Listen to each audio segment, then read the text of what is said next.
Welcome to my channel. आज की video में मैं आपको बताने वाला हूं कि जब आप किसी वेबसाइट को ओपन करते हैं तो आपके पास कुछ इस तरह की प्रॉब्लम आ जाती है, your connection is not private. तो आप इस प्रॉब्लम को किस तरह से फिक्स कर सकते हैं। यहाँ पर आपको एक वार्निंग दी जाती है कि अगर आप इस वेबसाइट को मज़ीद आगे प्रोसीड करते हैं तो जो अटैकर है वो आपकी इन्फॉर्मेशन चोरी कर सकते हैं, जैसे कि आपका पासवर्ड हो गया, मैसेजेस हो गए या क्रेडिट कार्ड की डिटेल वगैरह।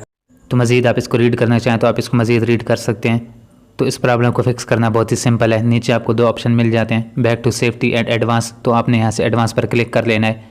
एडवांस पर क्लिक करने के बाद आपको मज़ीद यहाँ पर वार्निंग दी जाती है कि आप जिस वेबसाइट को ओपन करने की कोशिश करें उसको यह सर्वर प्रूव नहीं कर रहा।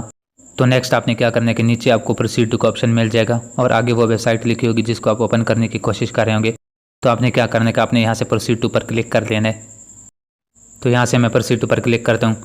क्लिक करने के बाद आप देख सकते हैं कि आपकी यहाँ पर वही वेबसाइट ओपन हो चुकी है जो मैं यहाँ पे ओपन करने की कोशिश कर रहा था।